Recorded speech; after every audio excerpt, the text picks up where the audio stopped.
Hi everyone, welcome to iExamB. I am Prateek Taldar, Chartered Accountant and your Accounts Faculty at iExamB. अगर आप SEBI grade a general का exam target कर रहे हैं या फिर कोई भी और रिलेटेड एग्जाम जैसे कि EMRS accountant, airport authority of India में जूनियर एग्जीक्यूटिव फाइनेंस, NICL के अंदर स्केल 1 अकाउंट्स या फिर नाबार्ड फाइनेंस, तो ये वीडियो आपके लिए इंपॉर्टेंट है। इस वीडियो में हम डिस्कस करेंगे सेबी ग्रेड ए जनरल के अंदर कुछ प्रीवियस ईयर क्वेश्चंस का जो आपके एग्जाम्स में आ चुके हैं और दूसरे रिलेटेड एग्जाम्स के पर्सपेक्टिव से भी काफ़ी इंपॉर्टेंट है। So let's start the discussion. In the first question we need to calculate the break even point from the following given information. तो break even point का फॉर्मूला होता है fixed cost divided by contribution per unit. Break even point एक ऐसा point है जहां पे एक बिजनेस अपनी सारी फिक्स कॉस्ट कवर कर चुका होता है। उसके बाद ब्रेक इवन पॉइंट के बाद वो जो भी सेल करेगा उसमें जो भी कंट्रीब्यूशन आएगा वो पूरा का पूरा प्रॉफिट एलिमेंट होता है। फिक्स्ड कॉस्ट हमें क्वेश्चन में दी हुई है तो हमारा जो न्यूमरेटर है वो एकदम सॉर्टेड है 60,000। कंट्रीब्यूशन पर यूनिट हमको निकालना पड़ेगा। सेलिंग प्राइस दे रखी है क्वेश्चन में, डायरेक्ट मटेरियल कॉस्ट दे रखी है, डायरेक्ट लेबर कॉस्ट दे रखी है जो कि वेरिएबल कॉस्ट होती है, वेरिएबल ओवरहेड कॉस्ट दे रखी है, ये भी एक तरह की वेरिएबल कॉस्ट होती है, और ट्रेड डिस्काउंट दे रखा है 10% जो सीधा सेलिंग प्राइस पे लग जाएगा। तो सबसे पहले कंट्रीब्यूशन पर यूनिट निकाल लेते हैं। सेलिंग प्राइस क्वेश्चन में दी हुई है 30 रुपीज़, इसमें से लेस कर देते हैं ट्रेड डिस्काउंट 10%, तो हमारी नेट सेलिंग प्राइस आ गई 27 रुपीज़। अब इसमें से हम लेस करेंगे वेरिएबल कॉस्ट। वेरिएबल कॉस्ट में एक तो डायरेक्ट मटेरियल की कॉस्ट दे रखी है, डायरेक्ट लेबर की कॉस्ट दे रखी है, तो 12 डायरेक्ट मटेरियल हो गया, 6 डायरेक्ट लेबर हो गई, और हमें वेरिएबल ओवरहेड्स दे रखे हैं जो कि एब्जॉर्ब हो रहे हैं 50% of direct labour cost.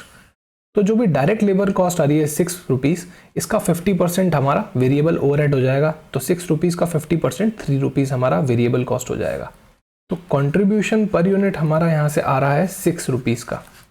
Now we have the denominator also, so 60,000 fix cost divided by 6 rupees contribution per unit will be 10,000 units.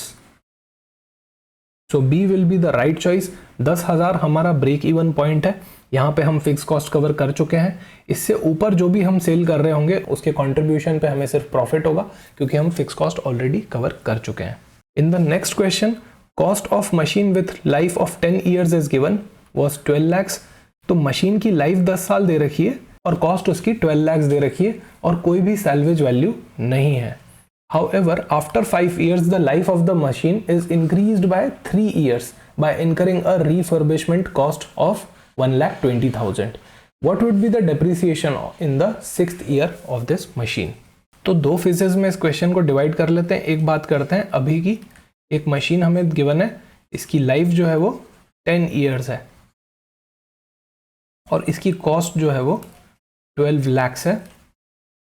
Salvage value इसकी कुछ भी नहीं है, 0 है। तो अगर स्ट्रेट लाइन मेथड की बात करें उसका फॉर्मूला क्या होता है, cost minus salvage value divided by estimated useful life.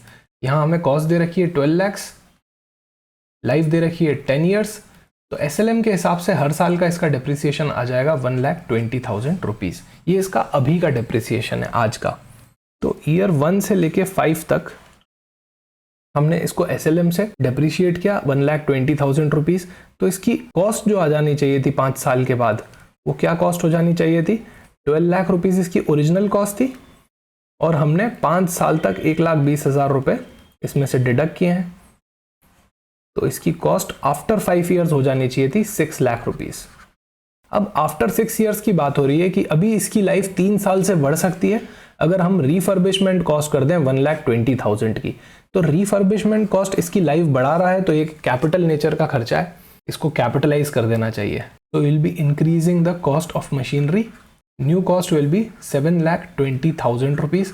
10 साल इसकी ओरिजिनल लाइफ थी, 5 साल तो निकल चुके हैं तो 5 साल की और लाइफ बचनी चाहिए थी, पर इसकी लाइफ 3 साल से ज़्यादा इंक्रीज हो गई है। तो 5 साल की इसकी ओरिजिनल लाइफ थी और 3 साल से इंक्रीज हो गई है, तो इसकी न्यू लाइफ कितनी हो गई है, इसकी न्यू लाइफ हो गई है 8 ईयर्स। तो अब जो 6th ईयर का हम डिप्रिसिएशन निकालेंगे वो नई कॉस्ट को कंसिडर करके और नई लाइफ को कंसिडर करके निकालेंगे। 7,20,000 divided by 8 years, that is 90,000 is the depreciation amount of 6th year. C is the correct answer. Next question is related to derivatives.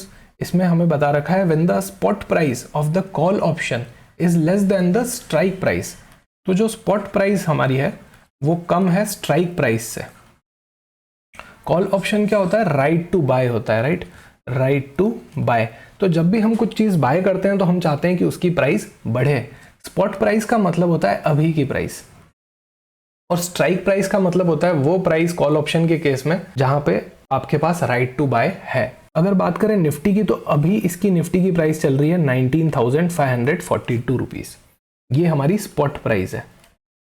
अगर मैंने कोई कॉल ऑप्शन बाय कर रखा है 19,600 फॉर एग्जांपल की स्ट्राइक प्राइस का, और अभी प्राइस उससे कम चल रही है, स्पॉट प्राइस चल रही है 19,540 समथिंग और स्ट्राइक प्राइस है मेरी 19,600, तो मैं कहूंगा कि अभी जो मेरा कॉल ऑप्शन है वो आउट ऑफ द मनी है, क्योंकि जब तक इसकी प्राइस स्ट्राइक प्राइस से ऊपर ना बढ़ जाए तब तक ये इन द मनी में नहीं आएगा, राइट। हम कभी भी कुछ बाय करते हैं तो हम चाहते हैं कि उसकी प्राइस एकदम जोर से बढ़े। अभी ये प्राइस स्ट्राइक प्राइस से नीचे चल रही है, तो स्ट्राइक प्राइस से नीचे कोई भी प्राइस है अगर कॉल ऑप्शन की, तो वो सारी आउट ऑफ द मनी हो जाएंगी, और स्ट्राइक प्राइस से ऊपर अगर कोई भी प्राइस चल रही है कॉल ऑप्शन की तो वो इन द मनी हो जाएंगी।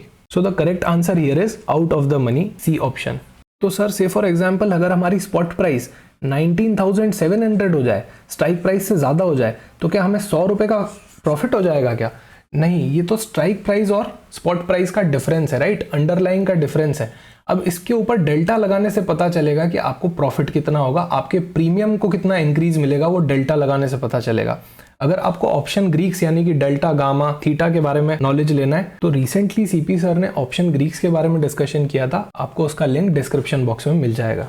In the next question, long term borrowings maturing in the current year balance sheet में कहां पे बताना चाहिए? तो लॉन्ग टर्म बोरोइंग्स जो होती है वो हमारी नॉन करंट लायबिलिटी होती है वैसे तो, पर क्योंकि ये अभी मैच्योर हो चुकी है, इन द करंट ईयर में ही मैच्योर होने वाली है, तो हमारी लायबिलिटी है और हमें इससे 1 ईयर के अंदर अंदर ही सेटल करना होगा।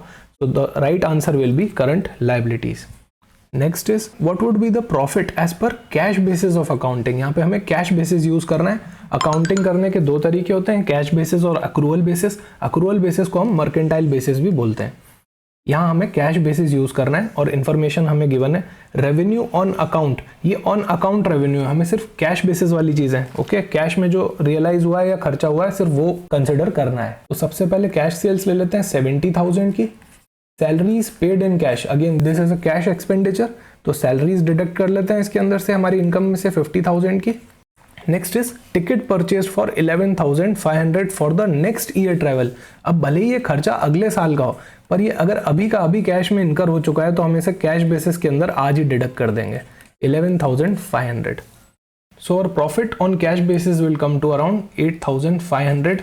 B is the right answer. If you need any guidance regarding the NIACL AO examination, तो करण सर एक वर्कशॉप ले रहे हैं 11th अगस्त को 6 PM पे, तो आपके कोई भी डाउट्स हो तो आप ये वर्कशॉप ज्वाइन कर सकते हैं और उनसे गाइडेंस ले सकते हैं। I would also like to highlight that we are having a ready course for AAI finance, NABARD finance, SEBI graded general, NIACL AO accounts, जहां पे आपको मल्टीपल मॉक टेस्ट मिलेंगे, डेली लाइव क्लासेस और डेली डाउट सॉल्विंग सेशन मिलेंगे, so you can join and prepare 50% faster. Thank you so much for watching this video. See you soon.